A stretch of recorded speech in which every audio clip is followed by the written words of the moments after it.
ॐ शुक्लाम्बरधरं विष्णुं शशिवर्णं चतुर्भुजं प्रसन्नवदनं ध्यायेत् सर्वविघ्नोपशान्तये। नारायणं नमस्कृत्य नरं चैव नरोत्तमं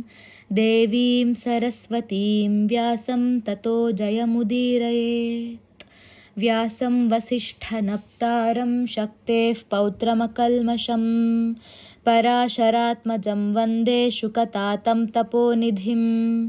व्यासाय विष्णुरूपाय व्यासरूपाय विष्णवे नमो वै ब्रह्मनिधये वासिष्ठाय नमो नमः। अविकाराय शुद्धाय नित्याय परमात्मने सदैकरूपरूपाय विष्णवे सर्वजिष्णवे यस्य स्मरणमात्रेण जन्मसंसारबन्धनात् विमुच्यते नमस्तस्मै विष्णवे प्रभविष्णवे। ॐ नमो विष्णवे प्रभविष्णवे। श्रीवैशम्पायन उवाच श्रुत्वा धर्मानशेषेण पावनानि च सर्वशः युधिष्ठिरः शान्तनवं पुनरेवाभ्यभाषत। श्रीयुधिष्ठिर उवाच किमेकं दैवतं लोके किं वाप्येकं परायणं स्तुवन्तः कं कमर्चन्तः प्राप्नुयुर्मानवाः शुभं। को धर्मः सर्वधर्माणां भवतः परमो मतः किं जपन्मुच्यते जन्तुर्जन्मसंसारबन्धनात्। श्रीभीष्म उवाच जगत्प्रभुं देवदेवम् अनन्तं पुरुषोत्तमं स्तुवन्नाम सहस्रेण पुरुषः सततोत्थितः तमेव चार्चयन्नित्यं भक्त्या पुरुषमव्ययं ध्यायन् स्तुवन्नमस्यंश्च यजमानस्तमेव च। अनादिनिधनं विष्णुं सर्वलोकमहेश्वरं लोकाध्यक्षं स्तुवन्नित्यं सर्वदुःखातिगो भवेत्। ब्रह्मण्यं सर्वधर्मज्ञं लोकानां कीर्तिवर्धनं लोकनाथं महद्भूतं सर्वभूतभवोद्भवम्। एष मे सर्वधर्माणां धर्मोऽधिकतमो मतः यद्भक्त्या पुण्डरीकाक्षं स्तवैरर्चेन्नरः सदा। परमं यो महत्तेजः परमं यो महत्तपः परमं यो महद्ब्रह्म परमं यः परायणं पवित्राणां पवित्रं यो मङ्गलानां च मङ्गलं दैवतं देवतानां च भूतानां यो व्ययः पिता यतः सर्वाणि भूतानि भवन्त्यादियुगागमे यस्मिंश्च प्रलयं यान्ति पुनरेव युगक्षये तस्य लोकप्रधानस्य जगन्नाथस्य भूपते विष्णोर्नाम सहस्रं मे शृणु पापभयापहम्। यानि नामानि गौणानि विख्यातानि महात्मनः ऋषिभिः परिगीतानि तानि वक्ष्यामि भूतये। ऋषिर्नाम्नां सहस्रस्य वेदव्यासो महामुनिः छन्दोनुष्टुप् तथा देवो भगवान् देवकीसुतः अमृतांशूद्भवो बीजं शक्तिर्देवकीनन्दनः त्रिसामाहृदयन्तस्य शान्त्यर्थे विनियुज्यते। विष्णुं जिष्णुं महाविष्णुं प्रभविष्णुं महेश्वरम् अनेकरूपदैत्यान्तं नमामि पुरुषोत्तमम्। अस्य श्रीविष्णोर्दिव्यसहस्रनामस्तोत्रमहामन्त्रस्य श्रीवेदव्यासो भगवान् ऋषिः अनुष्टुप् छन्दः श्रीमहाविष्णुः परमात्मा श्रीमन्नारायणो देवता अमृतांशूद्भवो भानुरिति बीजं देवकीनन्दनः स्रष्टेति शक्तिः उद्भवः क्षोभणो देव इति परमो मन्त्रः शङ्खबृन्नन्दकी चक्रीति कीलकं शार्ङ्गधन्वा गदाधर इत्यस्त्रं रथाङ्गपाणिरक्षोभ्य इति नेत्रं त्रिसामासामगः सामेति कवचम् आनन्दं परब्रह्मेति योनिः ऋतुः सुदर्शनः काल इति दिग्बन्धः श्रीविश्वरूप इति ध्यानं श्रीमहाविष्णुप्रीत्यर्थे सहस्रनामजपे विनियोगः। ध्यानं क्षीरोदन्वत्प्रदेशे शुचिमणिविलसत्सैकतैर्मौक्तिकानां मालाक्लुप्तासनस्तः स्फटिकमणिनिभैर्मौक्तिकैर्मण्डिताङ्गः शुभ्रैरभ्रैरदभ्रैरुपरि विरचितैर्मुक्तपीयूषवर्षैः आनन्दीनः पुनीयादरिनलिनगदा शङ्खपाणिर्मुकुन्दः। भूः पादौ यस्य नाभिर्वियदसुरनिलश्चन्द्रसूर्यौ च नेत्रे कर्णावाशाः शिरोद्यौर्मुखमपि दहनो यस्य वास्तेयमब्धिः अन्तस्थं यस्य विश्वं सुरनरखगगो भोगि गन्धर्वदैत्यैः चित्रं रम्यते तं त्रिभुवनवपुषं विष्णुमीशं नमामि। ॐ नमो भगवते वासुदेवाय। शान्ताकारं भुजगशयनं पद्मनाभं सुरेशं विश्वाधारं गगनसदृशं मेघवर्णं शुभाङ्गं लक्ष्मीकान्तं कमलनयनं योगिहृद्ध्यानगम्यं वन्दे विष्णुं भवभयहरं सर्वलोकैकनाथं मेघश्यामं पीतकौशेयवासं श्रीवत्साङ्कं कौस्तुभोद्भासिताङ्गं पुण्योपेतं पुण्डरीकायताक्षं विष्णुं वन्दे सर्वलोकैकनाथं नमः समस्तभूतानाम् आदिभूताय भूभ्रते अनेकरूपरूपाय विष्णवे प्रभविष्णवे सशङ्खचक्रं सकिरीटकुण्डलं सपीतवस्त्रं सरसीरुहेक्षणं सहारवक्षस्थलशोभिकौस्तुभं नमामि विष्णुं शिरसा चतुर्भुजं छायायां पारिजातस्य हेमसिंहासनोपरि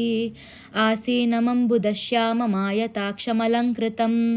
चन्द्राननं चतुर्बाहुं श्रीवत्साङ्कितवक्षसं रुक्मिणी सत्यभामाभ्यां सहितं कृष्णमाश्रये। ॐ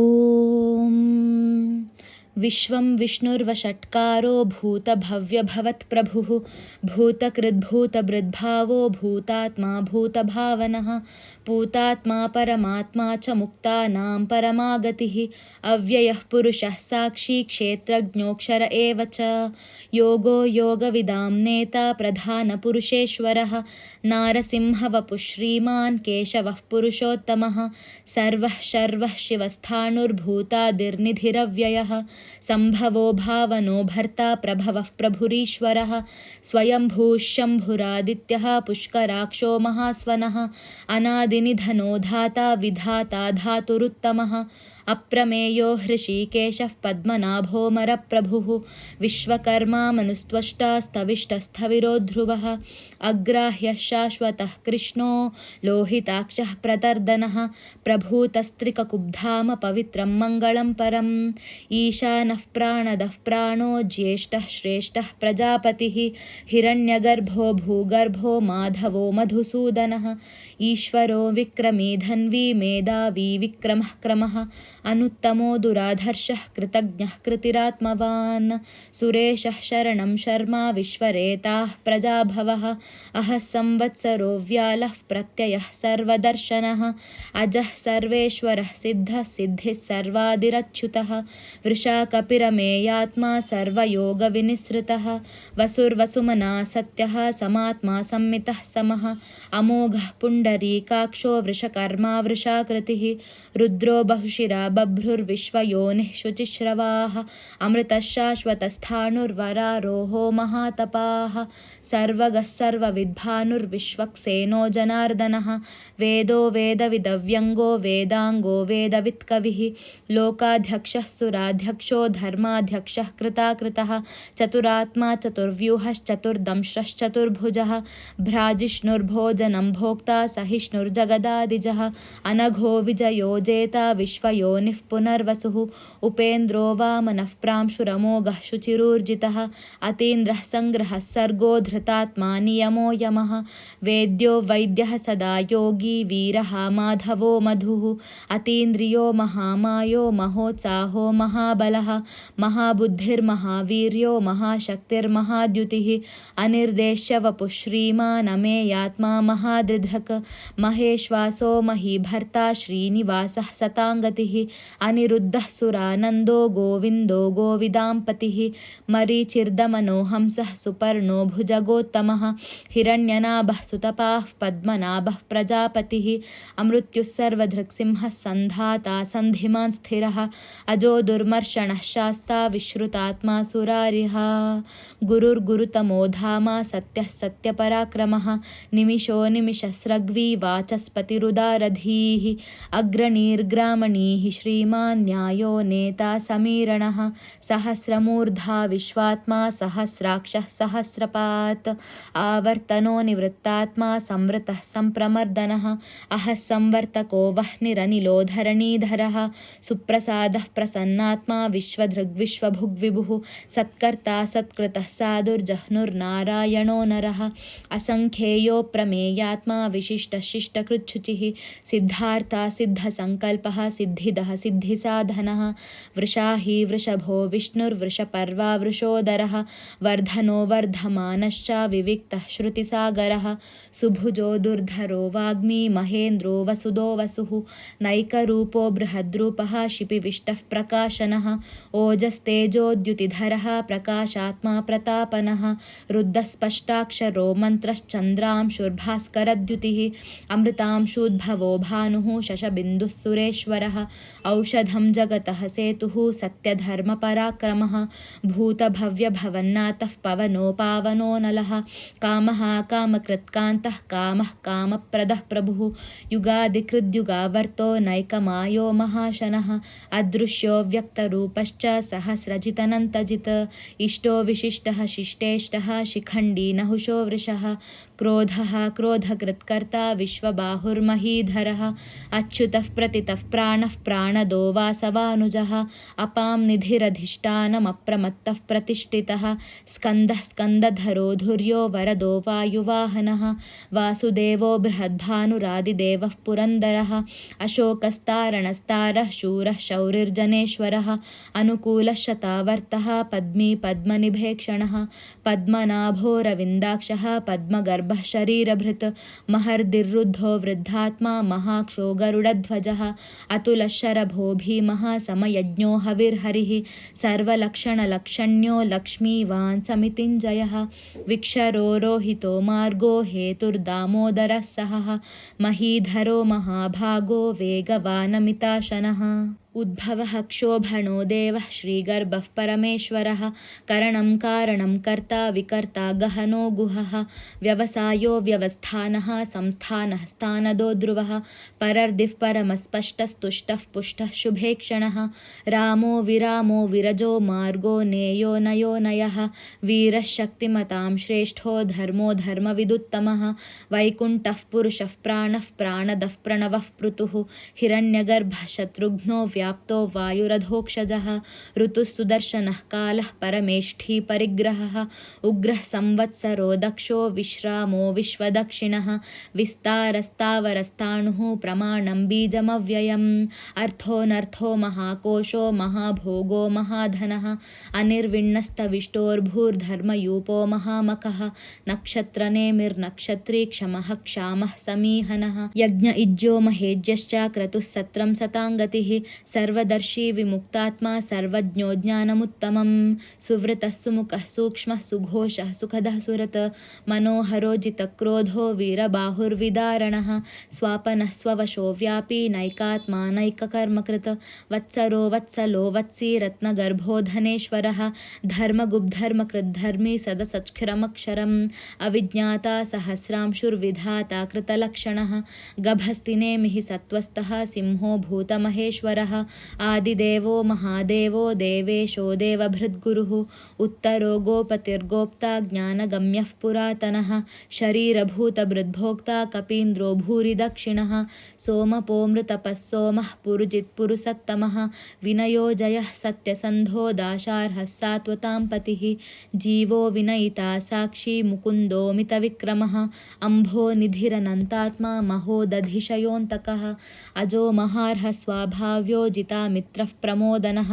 आनन्दो नन्दनो नन्दः सत्यधर्मा त्रिविक्रमः महर्षिः कपिलाचार्यः कृतज्ञो मेदिनीपतिः त्रिपदस्त्रिदशाध्यक्षो महाशृङ्गः कृतान्तकृत महावराहो गोविन्दः सुषेणः कनकाङ्गदी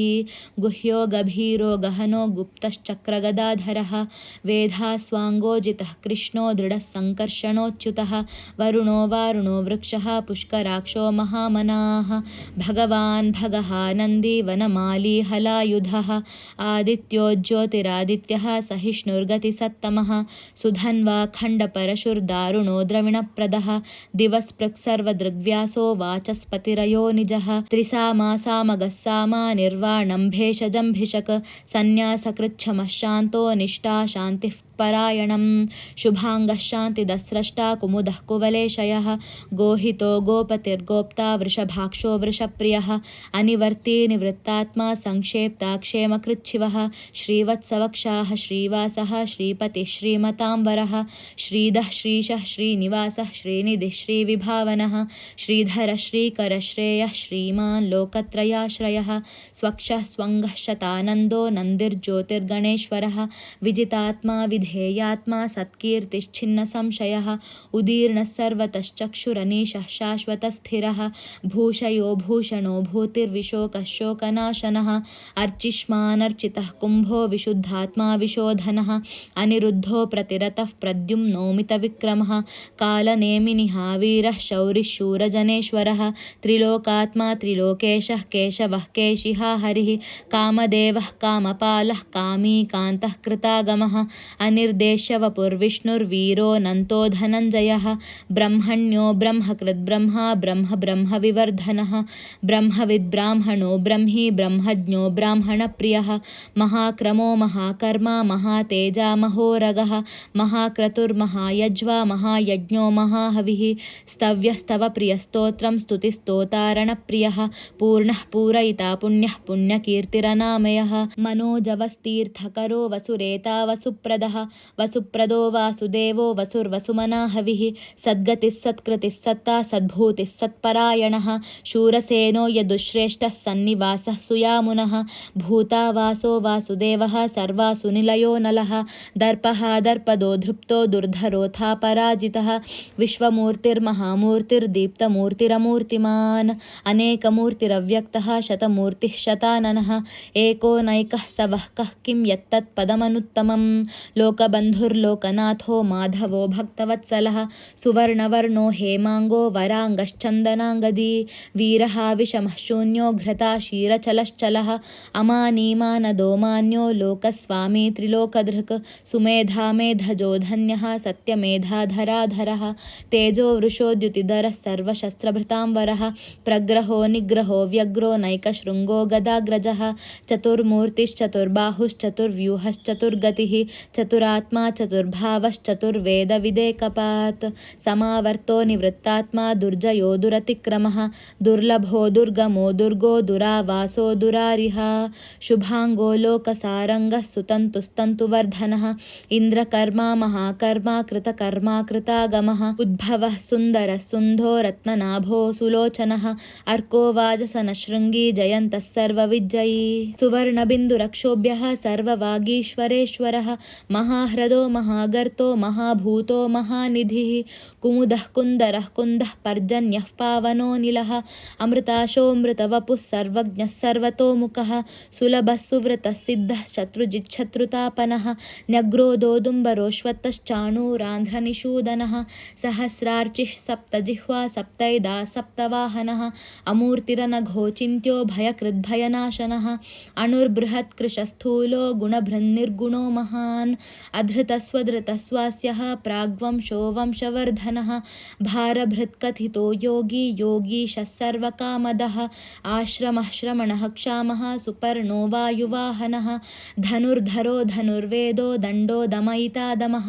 अपराजितः सर्वसहो नियन्ता नियमो यमः सत्त्ववान् सात्विकः सत्या सत्यधर्मपरायणः अभिप्रायः प्रियार्होर्ह प्रियकृत्प्रीतिवर्धनः विहाय सगतिर्ज्योतिर्सुरुचिर्हुतभुग्विभुः रविर्विरोचनः सूर्यः सविता रविलोचनः अनन्तो हुतभुग्भोक्ता सुखदो नैकजोऽग्रजः अनिर्विण्णः सदामर्षि लोकाधिष्ठानमद्भुतः सनातनतमः कपिलः कपिरव्ययः स्वस्तिदः स्वस्तिकृत् स्वस्ति स्वस्ति भुक् स्वस्ति दक्षिणः अरौद्रः कुण्डली चक्री विक्रम्यूर्जितशासनः शब्दातिगः शब्दसहः शिशिरः शर्वरीकरः अक्रूरः पेशलो दक्षो दक्षिणः क्षमिणा पीताम्बरः विद्वत्तमो वीतभयः पुण्यश्रवणकीर्तनः उत्तारणो दुष्कृतिः पुण्यो दुःस्वप्ननाशनः वीरः रक्षणः सन्तो जीवनं पर्यवस्थितः अनन्तरूपोऽनन्तश्रीर्जितमन्युर्भयापहः चतुरश्रो गभीरात्मा विदिशो व्यादिशो दिशः अनादिर्भूर्भुवो लक्ष्मी सुवीरो रुचिराङ्गदः जननो जनजन्माधिर्भीमो भीमपराक्रमः आधारनिलयो धाता पुष्पहासः प्रजागरः ऊर्ध्वगः सत्पथाचारः प्राणदः प्रणवः पणः प्रमाणं प्राणनिलयः प्राणभृत्प्राणजीवनः तत्त्वं तत्त्वविदेकात्मा जन्ममृत्युजरातिगः भूर्भुवः स्वस्तरुस्तारः सविता प्रपितामहः यज्ञो यज्ञपतिर्यज्वा यज्ञाङ्गो यज्ञवाहनः यज्ञभृद्यज्ञकृद्यज्ञी यज्ञभुग्यज्ञसाधनः यज्ञान्तकृद्यज्ञगुह्यमन्नमन्नाद एव च आत्मयोनिः स्वयं जातो वैखानः सामगायनः देवकीनन्दनस्रष्टा क्षितीशः पापनाशनः शङ्खबृन्नन्दकी चक्री शार्ङ्गधन्वा गदाधरः रथाङ्गपाणिरक्षोभ्यः सर्वप्रहरणायुधः सर्वप्रहरणायुध ॐ नम इति वनमाली गदीशार्ङ्गी शङ्खी चक्री च नन्दकी श्रीमान्नारायणो विष्णुर्वासुदेवोऽभिरक्षतु वनमाली गदीशार्ङ्गी शङ्खी चक्री च नन्दकी श्रीमान्नारायणो विष्णुर्वासुदेवोऽभिरक्षतु वनमाली गदीशार्ङ्गी शङ्खी चक्री च नन्दकी श्रीमान्नारायणो विष्णुर्वासुदेवोऽभिरक्षतु श्रीवासुदेवोऽभिरक्षतु ॐ नम इति श्रीभीष्म उवाच इतीदं कीर्तनीयस्य केशवस्य महात्मनः नाम्नां सहस्रं दिव्यानामशेषेण प्रकीर्तितं य इदं शृणुयान्नित्यं यश्चापि परिकीर्तयेत् नाशुभं प्राप्नुयात् किञ्चित् सोमुत्रेह च मानवः वेदान्तगो ब्राह्मणः स्यात् क्षत्रियो विजयी भवेत् वैश्योधनसमृद्धः स्यात् शूद्रः सुखमवाप्नुयात् धर्मार्थी प्राप्नुयात् धर्ममर्थार्थी चार्थमाप्नुयात् कामानवाप्नुयात् कामी प्रजार्थी चाप्नुयात् प्रजाः भक्तिमान्यः सदोत्थाय शुचिस्तद्गतमानसः सहस्रं वासुदेवस्य नाम्नामेतत् प्रकीर्तयेत् यशः प्राप्नोति विपुलं याति प्राधान्यमेव च अचलां श्रियमाप्नोति श्रेयः प्राप्नोत्यनुत्तमं न भयं क्वचिदाप्नोति वीर्यं तेजश्च विन्दति भवत्यरोगोद्युतिमान् बलरूपगुणान्वितः रोगार्तो मुच्यते रोगात् बद्धो मुच्येत बन्धनात् भयान्मुच्येत भीतस्तु मुच्येतापन्न आपदः दुर्गाण्यतितरत्याशु पुरुषः पुरुषोत्तमं स्तुवन्नाम सहस्रेण नित्यं भक्तिसमन्वितः वासुदेवाश्रयो मर्त्यो वासुदेवपरायणः सर्वपापविशुद्धात्मा याति ब्रह्म सनातनं न वासुदेवभक्तानामशुभं विद्यते क्वचित् जन्ममृत्युजराव्याधि भयं नैवोपजायते इमं स्तवमधीयानः श्रद्धाभक्तिसमन्वितः युज्येतात्मा सुखक्षान्ति श्रीधृति स्मृतिकीर्तिभिः न क्रोधो न च मात्सर्यं न लोभो नाशुभा मतिः भवन्ति कृतपुण्यानां भक्तानां पुरुषोत्तमे द्यौसचन्द्रार्कनक्षत्रं खं दिशो भूर्महो दधिः वासुदेवस्य वीर्येण विधृतानि महात्मनः ससुरासुरगन्धर्वं सयक्षोरगराक्षसं जगद्वशे वर्ततेदं कृष्णस्य सचराचरम् इन्द्रियाणि मनोबुद्धिः सत्यं तेजोबलं धृतिः वासुदेवात्मकान्याहुः क्षेत्रं क्षेत्रज्ञ एव च सर्वागमानामाचारः प्रथमं परिकल्पितः आचारप्रभवो धर्मो धर्मस्य प्रभुरच्युतः ऋषयः पितरो देवा महाभूतानि धातवः जङ्गमाजङ्गमं चेदं जगन्नारायणोद्भवं योगो ज्ञानं तथा साङ्ख्यं विद्या शिल्पादिकर्म च वेदाशास्त्राणि विज्ञानमेतत् सर्वं जनार्दनात् एको विष्णुर्महद्भूतं पृथग्भूतान्यनेकशः त्रीन् लोकान् व्याप्य भूतात्मा भुङ्क्ते विश्वभुगव्ययः इमं स्तवं भगवतो विष्णोर्व्यासेन कीर्तितं पठेद्य इच्छेत् पुरुषः श्रेयः प्राप्तुं सुखानि च विश्वेश्वरमजं देवं जगतः प्रभुमव्ययं भजन्ति ये पुष्कराक्षं न ते यान्ति पराभवं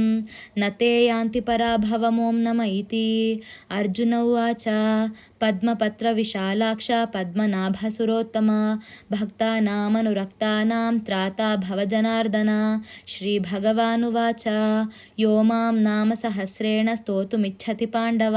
सोऽहमेकेन श्लोकेन स्तुत एव न संशयः स्तुत एव न संशय ॐ नम इति। व्यास उवाच वासनाद्वासुदेवस्य वासितं ते जगत्त्रयं सर्वभूतनिवासोऽसि वासुदेव नमोऽस्तु ते। श्रीवासुदेव नमोऽस्तु त ॐ नम इति। पार्वत्युवाच केनोपायेन लघुना विष्णोर्नाम सहस्रकं पठ्यते पण्डितैर्नित्यं श्रोतुमिच्छाम्यहं प्रभो। श्रीश्वर उवाच श्रीराम राम रामेति रमे रामे मनोरमे सहस्रनाम तत्तुल्यं रामनामवरानने। श्रीराम राम रामेति रमे रामे मनोरमे सहस्रनाम तत्तुल्यं रामनामवरानने। श्रीराम राम रामेति रमे रामे मनोरमे सहस्रनाम तत्तुल्यं रामनामवरानने। श्रीरामनामवरानन ॐ नम इति। ब्रह्मोवाच नमोऽस्त्वनन्ताय सहस्रमूर्तये सहस्रपादाक्षि शिरोरुबाहवे सहस्रनाम्ने पुरुषाय शाश्वते सहस्रकोटियुगधारिणे नमः।